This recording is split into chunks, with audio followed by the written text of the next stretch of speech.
이뤄온 민주주의를 훼손한 내란 우두머리 윤석열이 더 이상 예외가 되어서는 안 됩니다. 심우정 검찰총장이 이제 파면된 민간인 윤석열을 구속을 촉구하는 기자회견을 조국혁신당 의원들이 하게 되었습니다. 심우정 검찰총장은 윤석열 구속 취소 결정에 대해 즉시 항고를 해야만 했지만 직무를 유기하면서까지 내란 우두머리 피고인 윤석열을 석방시켰습니다.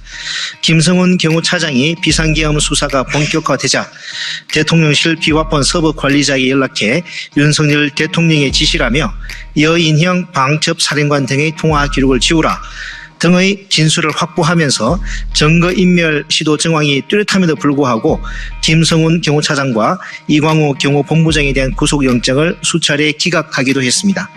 2024 헌납 8 피청구인 대통령 윤석열을 파면한다. 헌법재판소의 탄핵 결정으로 민간인 윤석열로 돌아왔습니다. 헌법 제84조의 불소추 특권은 더 이상 없습니다.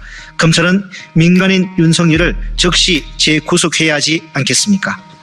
민간인 윤석열에 대한 혐의는 12.3 불법 비상계엄 관련 내란 우두머리 혐의만이 아닙니다.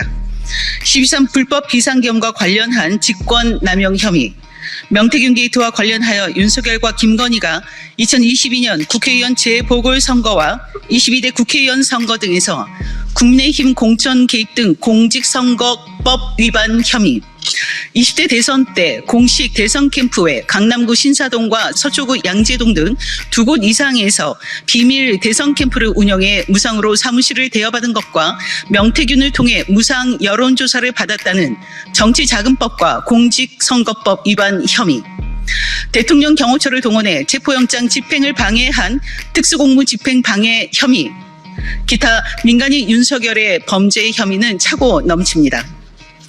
또한 대선 후보 때 김만배와는 일면식도 없다. 김건희 도이치모터스 주가 조작 의혹과 관련해선 투자해서 손해만 봤다라고 했지만 검찰은 증거 불충분이라면서 불기소했습니다. 이 공직선거법 위반 혐의에 대해서도 재수사해야 하지 않겠습니까? 윤석열이 파면되고 5일째가 되는 지금까지도 서울 한남동 관저에 머무르고 있습니다. 내란 우두머리 피고인이자 수많은 범죄의 혐의의 피의자 신분인데 관저에서의 퇴거가 늦어지면 늦어질수록 증거인멸의 시간만을 벌어주는 것입니다. 특히 체포영장의 집행을 불법으로 저지한 사건의 경우엔 특수공무집행 방해 범죄 현장이기도 합니다. 핵심 피의자인 윤석열과 김성훈 경호처 처장이 같은 공간에 머물면서 경호처 관계자를 상대로 입단속을 하거나 회유할 가능성도 큽니다. 관저의 드레스룸, 스크린 골프 연습시설 등 불법 증축 의혹도 있지 않습니까? 의혹을 해소하기 위해서 증거 보존이 중요한데 건축물을 훼손하여 핵심 증거를 인멸할 위험성도 크지 않겠습니까? 더군다나 대통령 기록물법에 따라 파면 직후부터 대통령 비서실, 국가안보실, 대통령 경호처의 기록을 대통령 기록관으로 이관하는 절차가 시작됐는데 지정 기록물이 되면 최대 30년까지 기록물에 대한 접근이 어렵습니다. 지정 기록물로 지정하려면 일정한 요건을 충족해야 하지만 이런 요건이 충족되지 않더라도 자의적 해석이 가능해 지정 기록물 지정을 남발할 위험성이 농후하지 않습니까? 게다가 현 대통령 기록관장의 임기는 충분히 남아있음에도 불구하고 탄핵 직후인 올해 2월부터 대통령 기록관장 교체에 나섰습니다. 언론 보도에 따르면 신임 대통령 기록관장 최종 후보자 2명이 정해졌는데 그중 1명이 대통령실 행정관 출신이라고 합니다.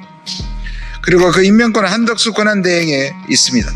수상하고 의심스러운 인사를 통해 대통령 기록물에 대한 자료 접근을 차단하고 내란을 계획하고 준비한 과정을 깊이 묻어두려는 속내는 아닙니까? 내란의 종식이 이루어지지 않아서 윤석열 내란 세력이 득세하고 급기야 한덕수 권한대행이 내란 핵심 혐의자 이완규 법제처장을 헌법재판관으로 지명하는 위헌 행위를 저지르고 있습니다. 공직선거법 위반, 정치자금법 위반, 특수공무집행 방해죄 등 범죄를 저질렀다고 의심할 만한 상당한 이유가 있고 그 증거인멸의 염려 또한 매우 크기에 윤석열 구속을 통해 핵심 증거를 확보해야 합니다. 대통령 임기 중에는 공소시효가 멈춘다는 것이 대법원 판례입니다.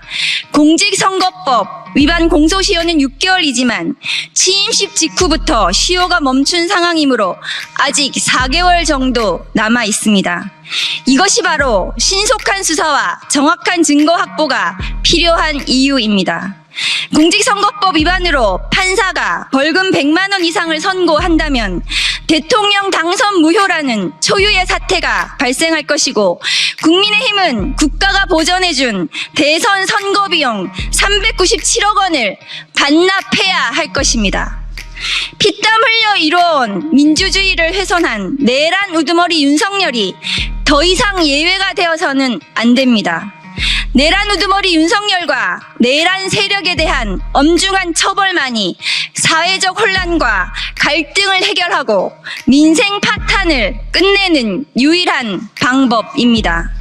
심우정 검찰총장은 즉시 내란 우두머리 윤석열을 구속하기를 촉구합니다.